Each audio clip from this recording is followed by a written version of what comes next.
Thanks for listening to the AZ Wildcats podcast. This is presented by the Arizona Lottery. All right, don't forget to get out and buy your holiday scratchers with Jason Shear. I'm Mike Luke. Hello, Shear. How are you doing?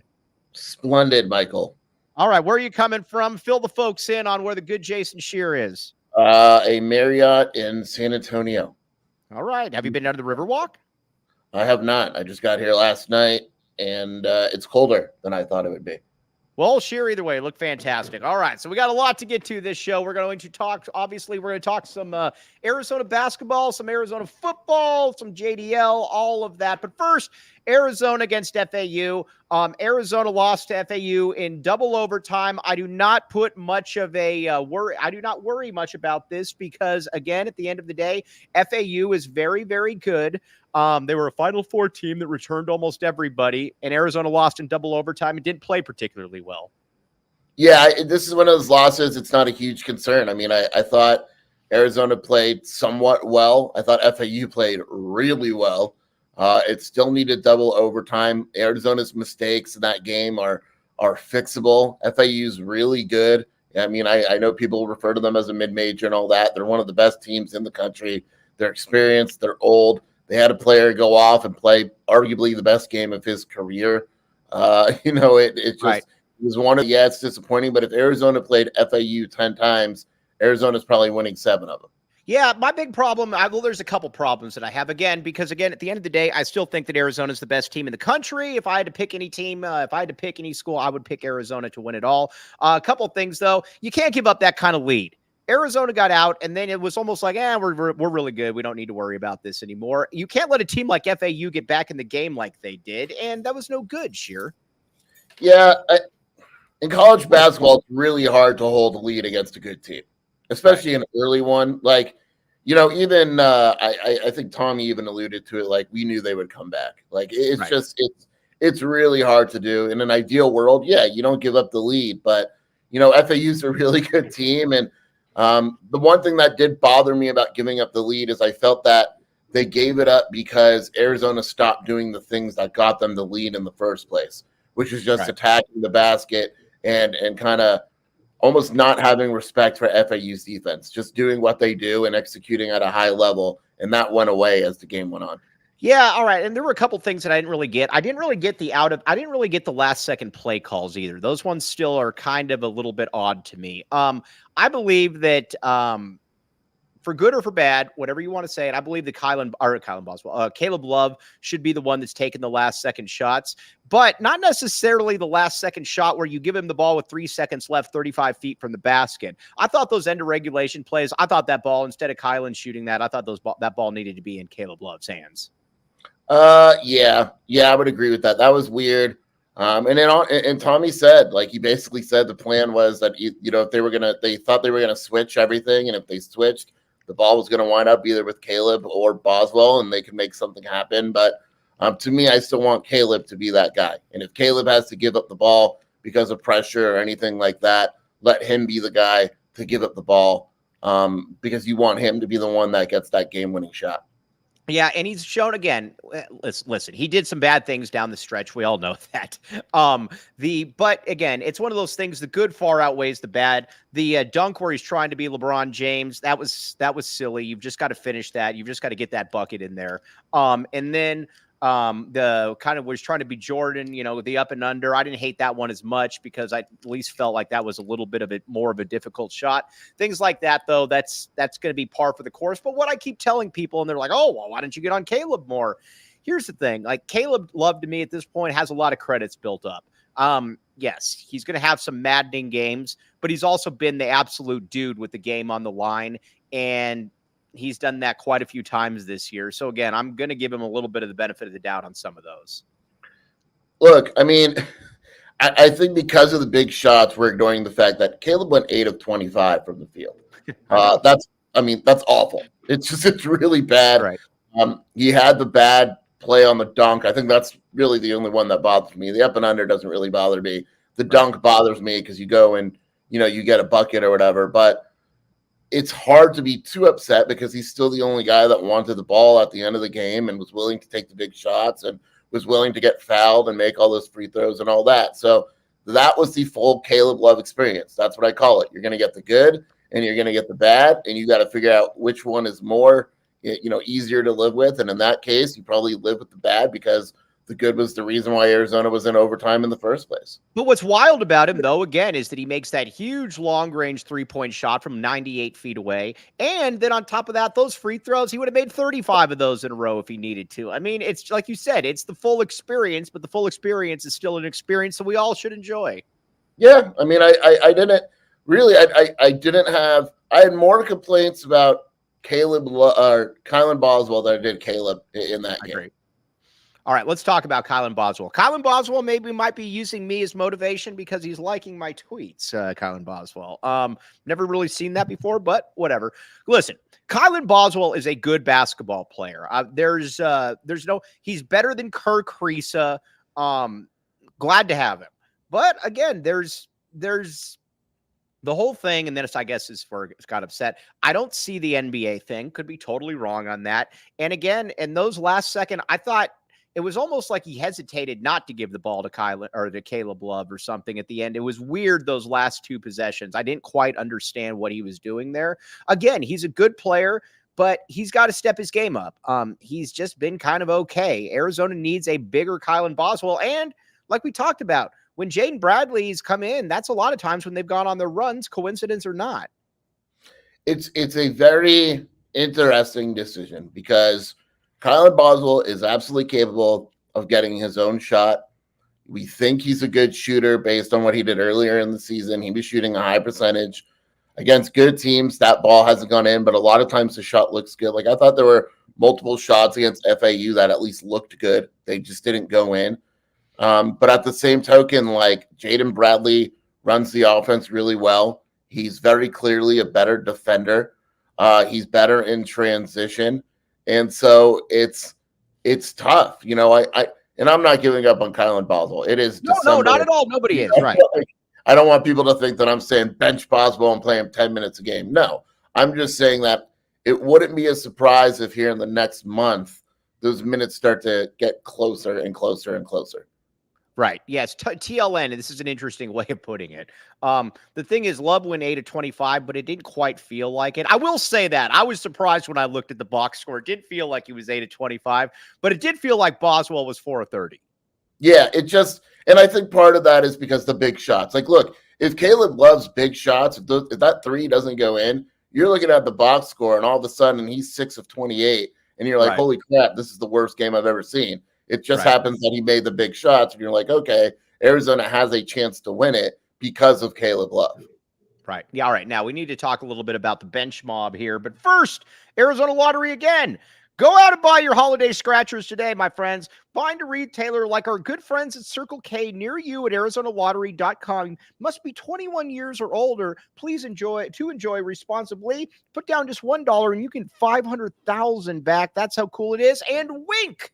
Wink, wink, wink. A drink with a wink of THC in it. It's very funny. Sheer gets it. I don't have to tell him this anymore. Right now, you can buy these inside the Cannabis Tempe dispensary, all Sunday Goods locations, and in Tucson at Green Med dispensary. Now through New Year's, we're running holiday deals to count down to 24 together at all dispensary locations. Check it out.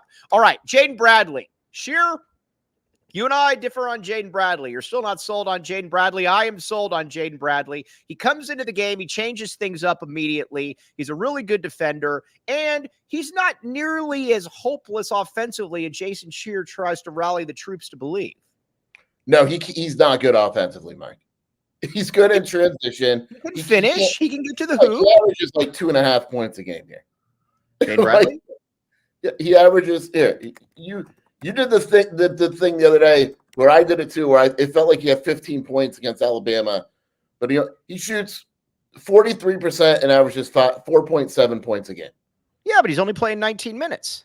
Yeah, come on. If he was better offensively, he'd be the starting point guard. We agree?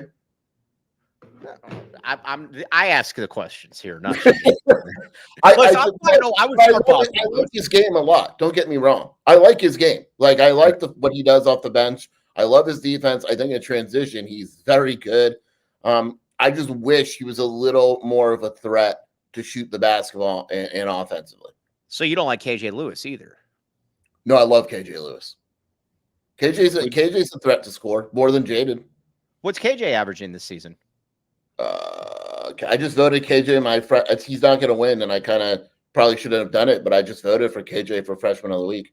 KJ's shooting 54% from the field. What's KJ averaging? 7 points a game. All right, well, there you go. I'm glad we brought you along to KJ Lewis. My only concern with KJ Lewis is this. I don't want to play him too much. That's my only concern.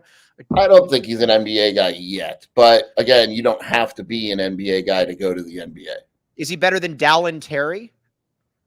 No, not at the same time. Because Dalen was a much better passer. Mm-hmm. But he had the build that KJ doesn't have. But I noticed people are saying, start KJ and all that. I would not start KJ. I like what they bring off. What they bring off the bench. My only thing with the Tommy gun is don't. I feel like there's this time where it's like, well, we've had them in, now we got to get back to the starters. Yes. That to me is weird. I don't agree with this. What happened against FAU in Alabama, where it's like Jaden was playing well, the team was playing well, and he's like, I got to put Kylan in. It's like, no, you don't. You really don't. Like, I don't deal with it after the game, but right now you don't need to put Kylan back in the game. But KJ has been ending games. He's been in the lineup. He fouled out against FAU. His fouls are kind of becoming an issue, which Tommy alluded to early in the season when he said we got to figure out a way to we don't want to temper down his excitement, but at the same time, we can't have him fouling out. But yeah, I don't get that either. You're right. All right. Yeah. Wow. You agree with me. You're not usually right, but you're right. Generally, sure, you come in here and it's all right. Let's talk about Oumar Ballo, leader of men. Listen, Oumar had 9,000 rebounds. So anybody that's saying that he sucked. But here's my only issue with Oumar Ballo, leader of men, is that he can't finish around the hoop. It's got to be a wide open dunk, because if there's any length, if there is anybody that can alter the shot at all, it's not going in. It's probably going back the other way. And I love Oumar, but I think part of it is, and especially there's a hesitation there because he doesn't want to go to the line because he knows he's not a very good free throw shooter. So instead of going up and getting the contact, he kind of fades away, or he doesn't put all his strength in the shot, and that's why he misses. And I will say this too, he gets battered down there. I mean, he should be at the line 20 times a game, what FAU was doing to him in the post and all that. But there's cheating going on. A lot of cheating. It was disgusting. But I think FAU was the first game where you really saw, and it's like, dude, just make a layup. Like, just go up, make the layup, or get fouled. And he just didn't do it. I got to give him credit, though. When they started fouling him intentionally, he said there will be none of this, and he made his free throws. Yeah, like there's and I asked Tommy after the game, I was like, look, you guys didn't win, but you have Caleb Love making his free throws and hitting the big shots. You have Oumar making his free throws when they're fouling on purpose. And he said, look, we didn't. I like the quote. He said, we didn't win, but we have winners. Like, we have guys on this roster who, when the going gets tough, they know how to win games. And I think that is still, when you ask me the difference between last year's team and this year's team, that's what it is. I think that these guys, when things go poorly, will still find ways to win games. This was one of the first games, too, where I wondered, where's Keyshawn? This is probably the first game, even when Arizona's lost, like against Purdue, Keyshawn was one of the 2 or 3 best players on the court. This was the first game where I was like, wait a second, where's Keyshawn at, Skier? Yeah, this was the first game where he was just bad. Just complete non-factor. John L. Davis locked him down. And what's interesting is I didn't read too much into it, but he locked him down last year too when they played on San Diego State. I thought there'd be more space and all that, but for some reason he struggles. And the thing that really got me with Johnson is he didn't rebound. He had 2 rebounds. If you're not going to score, I can actually live with that scoring, but you better block some shots, get some steals, get some rebounds. He didn't do it.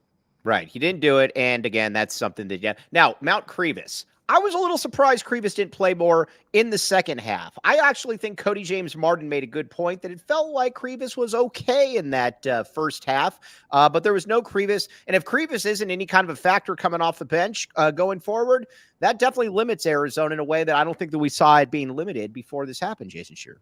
I just think Krivas hasn't shown he's ready for the big game yet. Against, and I think he'll be fine in the Pac-12 because there are no big games. Right. Pretty much. There's no great bigs in the Pac-12 or super athletic. It's just not there. But for some reason, he struggled in the big games. And well, no, it's not for some reason. He's young. He's still a freshman, and I think he'll be fine at the end of the season. And I think these struggles will be good for him. But I didn't expect him to come in and dominate. You did. You expected him to be better than Umar, but he's still good. Umar was going to eat Zach Edey alive. He did. He killed Zach Edey. Zach Edey had his worst game of the year. I voted Umar Player of the Week too. Did you vote Umar Player of the Week? Did you really? Mike, he had 23 rebounds in a game. I know, but it was also one of those ones where you watched it. It didn't. I got to say, I know it's funny, and I probably shouldn't have. The options this week were really bad, though, to be fair. What were the other options? KJ Lewis? KJ Lewis, I voted for Freshman of the Week. He won't win it either. Who were the other options?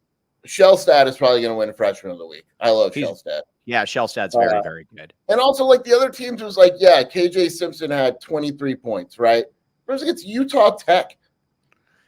Let me ask you this. Is Umar still in poor shape? Umar looks like he's still carrying some extra weight here. I really don't think so, especially up close. I don't see it. You don't see I thought he looked considerably bigger when we ripped him for his shape. Guys, at the end of the day, he's what? 6'11", 270 pounds? Yeah, he's a large dude. He's a large dude. Fair enough. No matter what. Like, he shouldn't be playing 30 minutes. That's the big deal with Krivas. If we're going to talk about the big deal with Krivas, that's it. The fact that he's not good enough right now to stop Umar from playing 30 minutes late. All right. Now, I will say this. That Arizona going forward, I still think Arizona is going to be a number one seed. Arizona, again, Arizona has 2 losses all season. One to Purdue, basically at Purdue, and the other one in double overtime to FAU. These are very, very good teams. They're not losing to Stanford or Washington State or Oregon State or any of these, bottom feeder basketball programs. These are really good teams that Arizona's lost to. I do not worry about it. And for everybody that's asking about Vasar, I say this respectfully. Henry, I would be stunned if Henry is going to be any kind of a factor this season. Yeah, let's just get that out of the way first. I was told by someone close to the team, basically, they said, why does everyone ask about Henry? Whenever I get someone, and that happens with football too. It's like, why is everyone asking about this dude? Where is Henry playing? At the end of the day, Dylan right now, Mike, calm down. Dylan is a better basketball player than Henry. And yeah, I know they're different positions, but they don't have to be in college different positions. And Henry is just not like you're going to put in Henry, but you're going to take minutes away from Krivas' development. Yeah, and we haven't seen anything from Henry to suggest that he's ready to play in big games. If your ultimate thing is let's play him for 3 minutes a game to get Umar some rest, sure. But if we're doing that, I'd rather just play Keyshot at the 5 and go small as opposed to playing a guy who's really not capable of playing. And to go back to your point about the 1 seeds, Houston is probably 1 seed right now. They won't be at the end of Big 12 play. They're going to lose multiple Big 12 games. I would be surprised, barring something dramatic. I think Arizona is a 1 seed because I think it's only going to lose 2 games in conference. Yeah, I think that's going to be the way as well. So Arizona, we will not worry about it. By the way, let's see here. More meaningful minutes. That's a good question. But first, BetMGM Sportsbook app, my friends. The BetMGM Sportsbook app. Sheer and I told you before the season, take the over of 5 wins for the Arizona Wildcat football team. You could be lounging in luxury right now if you would bet your life on this. Sign up for BetMGM. Use bonus code PHNX. Place your first BetMGM Sportsbook wager through the BetMGM Sportsbook mobile app of at least $10. If that bet loses, your bonus bets will be available once your initial wager is settled. Check out the show notes for details. Again, all kinds of good stuff. Sign up and deposit at least $10 into your BetMGM account. Place your first wager and receive up to $1,500 back in bonus bets. If it sounds too good to be true, it's not too good to be true. Check it out. And game time. Sheer, let's say that you're like last second, you're like, oh crap, Jason Shear's out in San Antonio. I want to go to the Alamo Bowl and hang out with Sheer. Game time. Duh. And I shouldn't have to tell you this, but we're here because we're here to help out other people. Game time. Check it out. Download the Game Time app, create an account, and use code PHNX for $20 off your first purchase. Terms apply. Again, create an account and redeem code PHNX for $20 off. Last-minute tickets, lowest prices guaranteed. All right, again, Philly B. this is a great question. More meaningful minutes for their career. Philly B, Vasar, or Conrad? It's going to be between Philly B and Philly B and Conrad. Mike knows the answer. He's starting to change his mind because Philly B hasn't played this year. It's Conrad, dude. Conrad's going to play. Dude, Phil, are we sure that there's no way that Philly B doesn't play next year? Conrad is going to play. All right, I'm holding out. I'm holding out. Conrad's good. He is. And all right, now let's get to a little bit of Arizona football because I don't know if you guys know or not, but Arizona football is in a big bowl game on Wednesday. First of all, with JDL has moved on or will be moving on. He's announced that he will be transferring. First question. Once JDL finds his new school, does Jedd Fisch still announce that he is a co-starter at the U of A? I love how that depth chart hasn't changed. JDL's still listed as a starter for the Alamo Bowl. Yeah. Awesome. Well, is he ever removed from the starting? Huh? Is he ever removed from the starting? No. Yeah, I agree. Here's where I stand on JDL. JDL, it's very important. It is very important to note that last year, that was a big year for Arizona. That was the first year that Arizona didn't suck in 5 or 6 years. And you got to give a big tip of the cap to JDL. I think on the field, JDL has some limitations that I think are going to would hold Arizona back. I think this is best for both parties to move on. I applaud what JDL did on the field. Jason Shearer, what say you? Yeah, we're only going on the field. I think we need to appreciate what he did. He came to a 1-11 team. He helped turn around the program, got to 5 wins.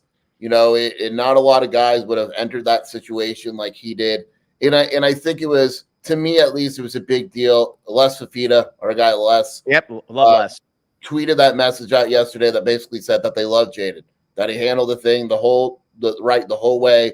He took Noah under his wing. He helped Noah a lot and all that stuff. And, when you read that and you put together with the stuff that Jedd said, on the field, he obviously helped Arizona and put Arizona in a better place than it was when he first came here. Yeah, and like I said, there's a lot to be said for that. Now, I also think that it would have been, I will say this, I was a little worried if he was going to come back because I was very scared that Jedd would open up the competition again, as were you, Jason Shearer. It wasn't just me that was a little concerned about that. Yeah, Mike and I were convinced that if he was here in the spring, he would exit the spring as a starting quarterback.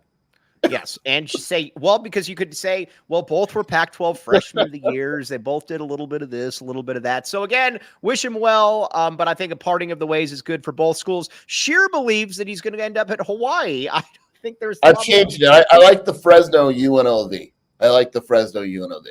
All right, so are you going Fresno at this point then?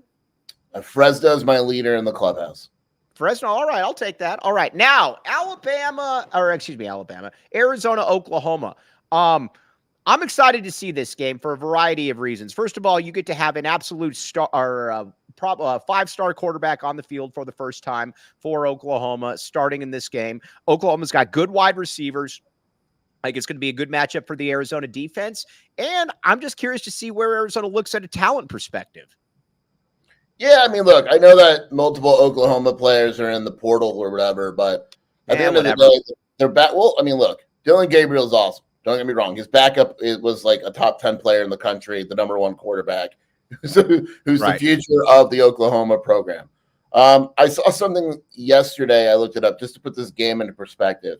Arizona fans, we are ecstatic that it's the Alamo Bowl. Arizona's going for a 10-win season, which has happened how many times? You can count on one hand, right? Since 2000, Mike, Oklahoma has had 19 10-win seasons.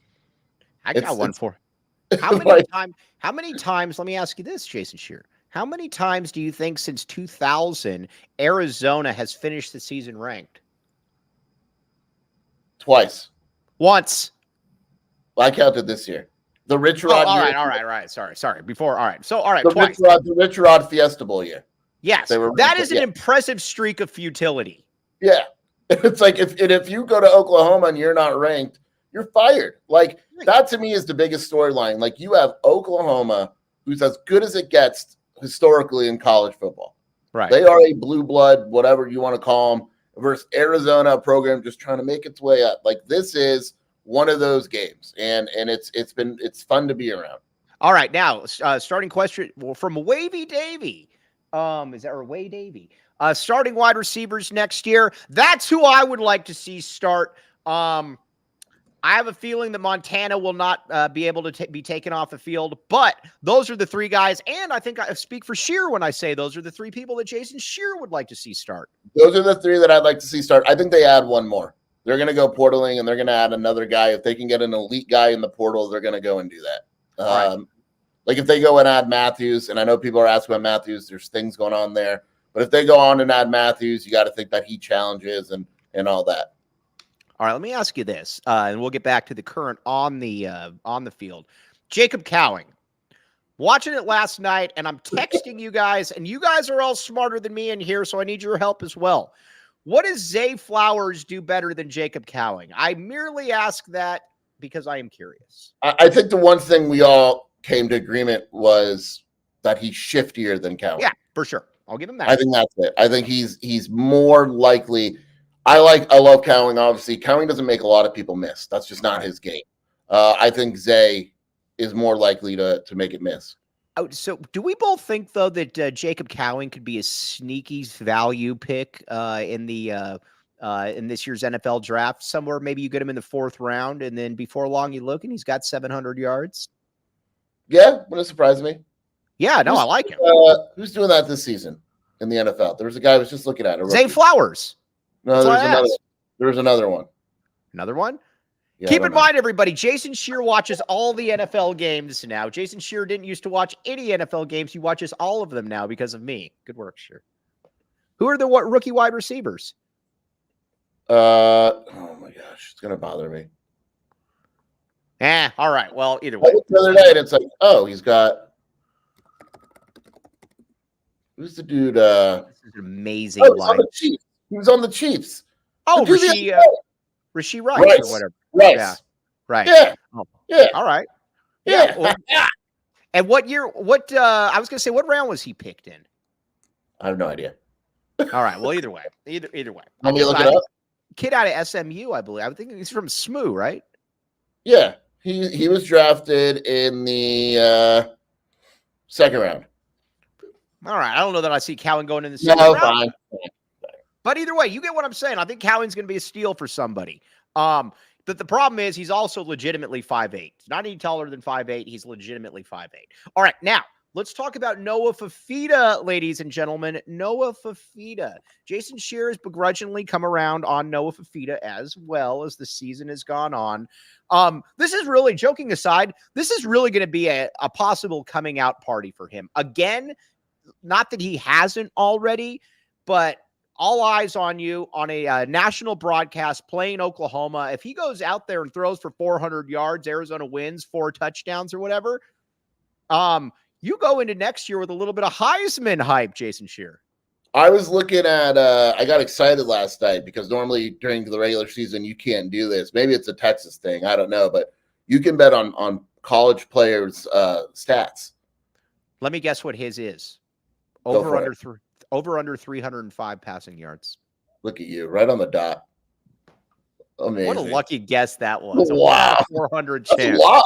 That's what Shelby and I were talking about. That's a lot of passing yards. That's a lot of passing yards, yeah. So do you like the over? No, it's even. Over and under our even odds. That's a lot. I think it's like 2 touchdowns. 3's a lot. Like if this dude let's just say you go over. If this dude puts up 300 yards and 3 passing touchdowns against Oklahoma and a win in the Alamo Bowl, I mean, it's full steam ahead. I got another one for you. Talk to me. What do you got?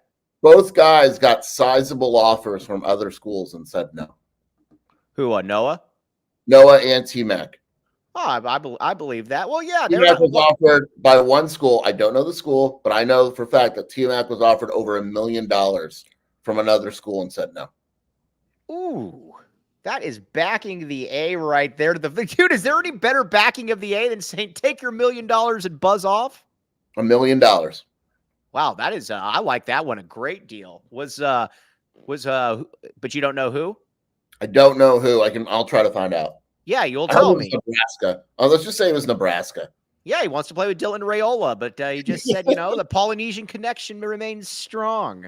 But joking aside with this, I think that, like I said, this is a big opportunity for the U of A. It's also a big opportunity to see the offensive line. I think you're going to be able to see a lot of offensive line movement. Again, Jordan Morgan is out, so that's this is an opportunity for all of our guys. Leif, got to give Leif a shout out.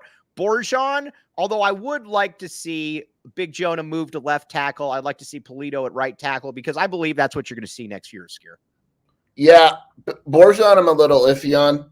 That's the one that I'm a little iffy on for the bowl game. But Brendan Carroll likes him, and Brendan Carroll usually has a better feel for his offensive line than I do. But this is going to be a look at the future because of Jordan Morgan being out. We're going to get a kind of a taste of what this offensive line is going to look like next year. Yes. And all right, at running back, we're talking about some guys that probably can make a little bit of an NFL roster. I'm excited to see Michael Wiley. I think you're going to get a heavy dose of Michael Wiley in this game just because Jed Fish clearly likes Michael Wiley a great deal, as he should. And he's healthy. He's good to go. Pass receiving back. I think it wouldn't surprise me, to be honest with you, if you saw a little bit more Wiley than Coleman in this game. Doesn't he deserve it? I know that winning is your number one goal and all that, but this guy put so much into this program. And he's good. And for him to go out of the Alamo Bowl and get like 7 carries, it doesn't feel right. It wouldn't feel right to anyone. Look, if he's not running well or whatever and he's not effective, they're not going to keep going to him. But this is a game where it's going to be him and Jonah Coleman. I think those are the backs that are going to get the most carries, the most touches, and you're going to see Wiley in the passing game quite a bit, and they deserve it. Like guys, like Wiley deserves it. Cowing deserves it. Throw some more balls than usual Tanner McLaughlin's way. He deserves it. Things like that.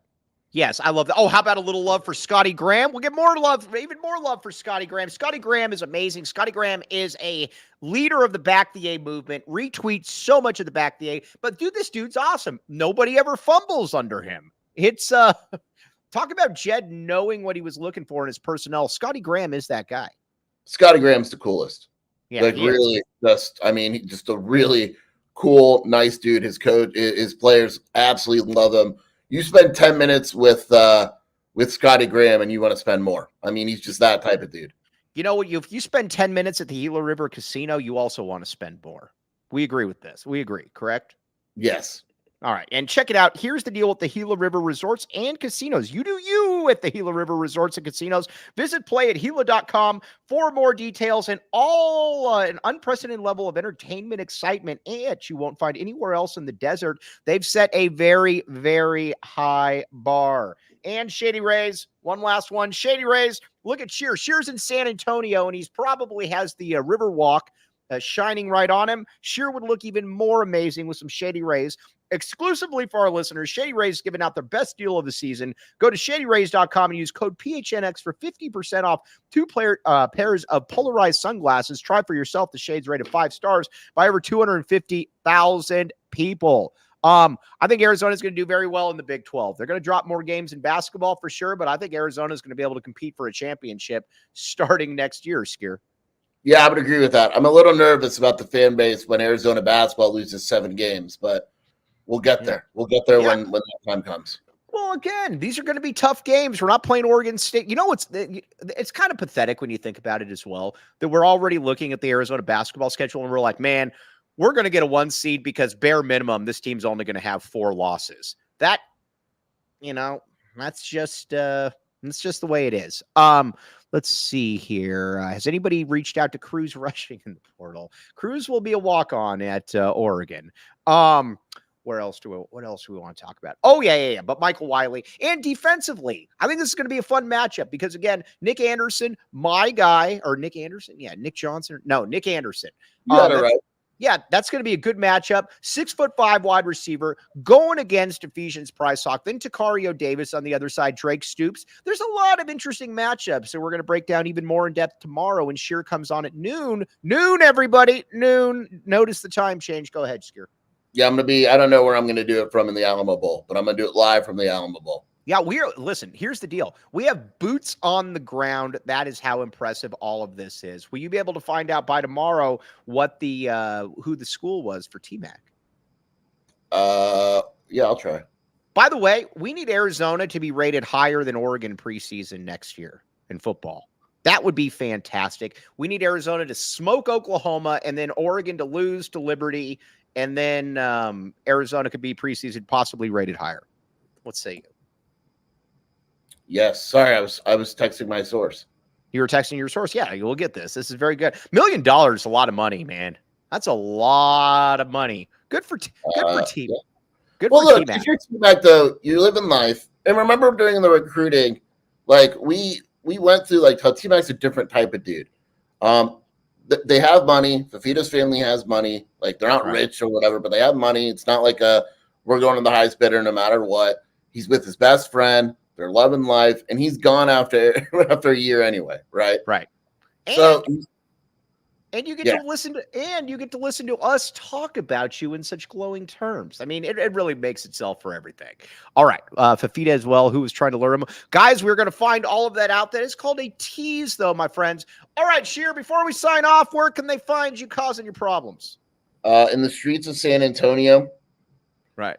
Right. And WildcatAuthority.com, Wildcat Scoop Podcast with Shelby, and at Jason Sheer on Twitter. Also, no better time to become a PHNX diehard. Go there. You can get some of those shirts, get the merch, get the Discord, all kinds of cool stuff. Become a PHNX diehard today.